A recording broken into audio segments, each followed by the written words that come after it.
nga ñëw bon.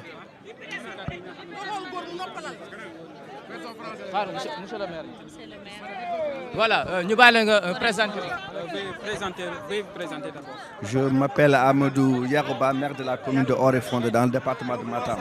Quelle est la raison de votre présence aujourd'hui? Quelle est la raison de votre présence aujourd'hui? Ma présence est claire, comme la présence de beaucoup de Sénégalais qui sont là aujourd'hui. C'est attendre la sortie de Farba Ngom et de partir avec lui chez lui. Parce que nous tous, nous le savons, tous les Sénégalais le savent, que le dossier de Farba Ngom, c'est un dossier vide, un dossier bidon. Parce que on ne peut pas comprendre, on ne peut pas concevoir qu'un homme d'affaires ne doit pas avoir de l'argent au Sénégal. C'est extrêmement dangereux pour un pays. Un pays qui détruit ses milliardaires, au lieu de construire des hommes riches, qui sont les piliers économiques. C'est grave d'arrêter quelqu'un qui n'a pas géré des deniers publics et on l'accuse de détournement de fonds. Et alors que ceux qui ont géré les deniers publics de l'État au niveau du Trésor, on ne les voit pas. Nous sommes là aujourd'hui pour accompagner notre frère, notre ami, notre leader politique qui nous a accompagnés depuis 2009 jusqu'à présent. Un leader politique qui a montré au Fouta que l'État existe, qui a montré au Fouta que l'État peut faire des investissements, que l'État construit des hôpitaux, construit des écoles, construit des forages pour la population. Le Fouta de 1960 à 2012, tout ce qui a été investi au Fouta, 90% c'était investi par des émigrés, de nos enfants et nos fils. Donc nous ne connaissons pas l'emploi des jeunes. Nous avons connu tout ça à partir de Macky Sall, par l'intermédiaire de Farba Ngom. Donc nous sommes là aujourd'hui et nous savons qu'il va sortir, Inch'Allah, on va rentrer chez lui. Après 9 mois de détention, espérez-vous qu'aujourd'hui il sera libre? Si la justice est faite, si la loi est dite, Farba Ngom va rentrer. Parce que tout ce qui a été demandé, si c'est des cautions, une caution c'est un droit, Farba Ngom l'a fait.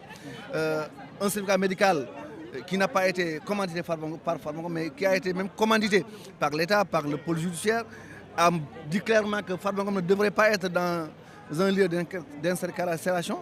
Et tout ça prouve que vraiment Farba Ngom doit rentrer. Et c'est ce que nous attendons. Voilà. Aujourd'hui, vous avez organisé une forte mobilisation derrière Farba. C'est quoi le symbole? Le symbole, c'est montrer que nous sommes des gens civilisés. Nous sommes des citoyens, nous sommes des républicains. On ne va pas casser, on ne va pas détruire, on ne va pas insulter parce que nous ne sommes pas éduqués comme ça. Mais on va se mobiliser, montrer que nous sommes derrière Farba Ngom, nous sommes derrière la justice, nous sommes derrière la République. Parce que tout ce qui a été fait dans ce pays-là a été fait par le président Macky Sall et nous n'allons pas casser. Parce que nous attendons la fin des 5 ans pour reprendre notre pouvoir et continuer. Merci beaucoup. Merci beaucoup. Merci. Voilà, c'était...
yëpp a ngi tey fii boole ci di naqarlu tàllal loxo suñ borom tabaaraka wa taala ñaan ko moom mi nga xam ne moom rek moo yore nguur di ko maye mu dimbale ñu Farba nit ku baax kii nit ku am yar te nangoo liggéey ku bëgg réewam ku nangoo jàppale doomu aadama mais koo xamante ne kii ku gëm yàlla la ñu téye ko rek di ko sonnal waaw di ko sonnal rek.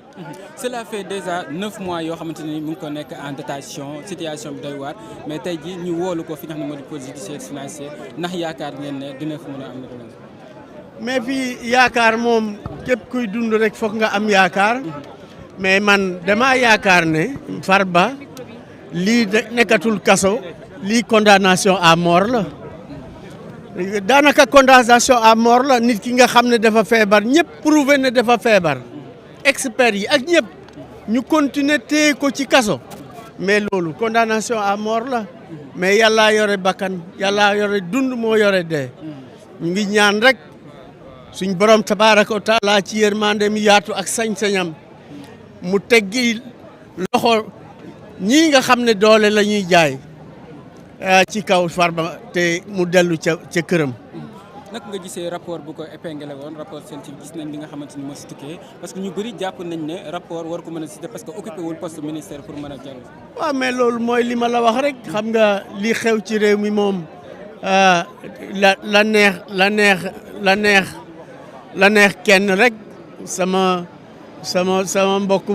mbokku joolaa la xaw ma moom lu ko neex rek lay def nguur nag yàlla bu la ko mayee évidemment y a une période boo xamante ne bii mën ngaa def lu ne mën ngaa violer la loi bu la neexee wante lu mu yàgg-yàgg nguuru yàlla rek moo dul jeex.